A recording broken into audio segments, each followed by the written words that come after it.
பெரம்பலூர் மாவட்டத்தில் உள்ள சின்ன வெங்காயம் விவசாயிகளுக்கு அரசு மானிய விலையில் கொட்டகை அமைத்து தந்திருக்காங்க. இன்னும் நிறைய கொட்டகைகள் மற்ற விவசாயிகளுக்கும் அமைத்து தரணும் அப்படிங்கிற ஒரு கோரிக்கை முன்வைத்திருக்காங்க. அதை தாண்டி ஒரு நிரந்தரமான ஒரு சரியான குளிர்பதன கிடங்கு அமைத்து தரும் பொழுது அங்கு இருக்கக்கூடிய விவசாயிகளுக்கு அது ஒரு பாதுகாப்பான அவர்களுடைய வாழ்வாதாரம் செழிக்க ஒரு வகையாக இருக்கும் அப்படிங்கிற ஒரு கோரிக்கை முன்வைக்கிறாங்க. இது குறித்த ஒரு தொகுப்பை பார்க்கலாம். பெரம்பலூர் மாவட்டமானது மக்காச்சோளம், பருத்தி, சின்ன வெங்காயம் ஆகியவையின் உற்பத்தியில் தமிழ்நாட்டிலேயே முன்னணி மாவட்டமாக விளங்குகிறது.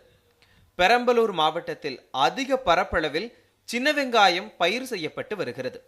விவசாயிகள் இதுநாள் வரை தாங்கள் விளைவிக்கும் வெங்காயத்தை வயல்வெளிகளில் சரியான எடை இல்லாமல் நல்ல விலையும் இல்லாமல் வியாபாரிகளிடம் விற்பனை செய்து வந்த நிலையே இருந்து வந்தது.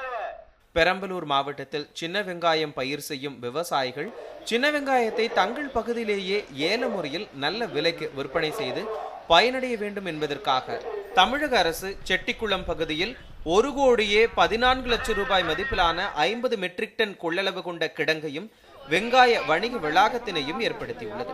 சின்ன வெங்காயம் ஏல முறையில் விற்பனை செய்யப்பட்டு வருகின்றது. ஆனால் பதப்படுத்தப்பட்ட கிடங்கில் சின்ன வெங்காயத்தை வைத்தால் சுமார் 30 முதல் 40 நாட்களுக்குள் அது முளைத்து விடுவதால் தற்போது அந்த பதப்படுத்தும் கிடங்கு பயனில்லாமல் கிடக்கிறது. 18 கிடங்கு அரசு மூலியமாக வச்சுருக்காங்க.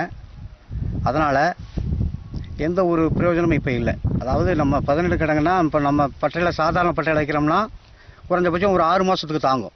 18 கிடங்களை வச்சோம்னா 30-40 நாள்லேயே அந்த ஈரப்பத்தில் முளைக்க ஆரம்பிச்சிருது. அதனால் அந்த கிடங்குனால எங்களுக்கு ஒரு பிரயோஜனம் எதுவும் இல்லை. அதனால் சின்ன வெங்காய விவசாயிகள் வெங்காயம் குறைந்த விலையில் விற்கும் நேரங்களில் தங்களது காட்டிலேயே பட்டறை அமைத்து வெங்காயத்தை சுமார் 8 மாதம் வரை சேமித்து வருகிறார்கள். ஆனால் அதற்கு சரியான முறையில் பாதுகாப்பு இல்லாமல் இருப்பதால் மழை மற்றும் அதிக வெயில் நேரங்களில் சின்ன வெங்காயம் வீணாக போவதால் விவசாயிகள் பலத்த நஷ்டத்தை சந்திக்க நேரிடுகிறது. இது 17 இது வச்சுருந்தாங்க. அதனால் முளைச்சி போடுது 30 நாளையில் அதில் வச்சுருந்தோம்னா அதனால் எங்களுக்கு கொஞ்சம் சிரமமாக இருக்குது, ரொம்ப நஷ்டமாகுது. அதனால் ஒரு விவசாயிக்கு அவங்கவுங்க காட்டில் முழு மானியத்தோட கொட்டாய் போட்டு கொடுத்தா வெங்காயத்தினுடைய விலையை நாங்கள் கட்டுப்படுத்தி ஓரளவுக்கு லாபகரமாக விற்க முடியும். பெரம்பலூர் மாவட்டத்தில் தோட்டக்கலைத்துறை மூலம் சில விவசாயிகளுக்கு வெங்காய பட்டறைக்கு கொட்டகை அமைப்பதற்காக சுமார் 1,80,000 ரூபாய் மதிப்பில் முழு மற்றும் பாதி மானிய விலையில் அமைத்து கொடுத்துள்ளன. இதே போல அனைத்து வெங்காய விவசாயிகளுக்கும் அவரவர்களின் காட்டுப்பகுதியிலேயே வெங்காய கொட்டகை அமைத்து கொடுத்தால் விலை இல்லாத நேரங்களில் சின்ன வெங்காயத்தை அந்த கொட்டகையில் வைத்து பின்னர் நல்ல விலைக்கு வரும்போது விற்றால் நஷ்டத்தை தடுப்பதோடு லாபத்தையும் வெங்காய விவசாயிகள் பெற முடியும் என விவசாயிகள் கோரிக்கை விடுத்துள்ளனர். முருகானந்தன், நியூஸ் 7 தமிழ், பெரம்பலூர்.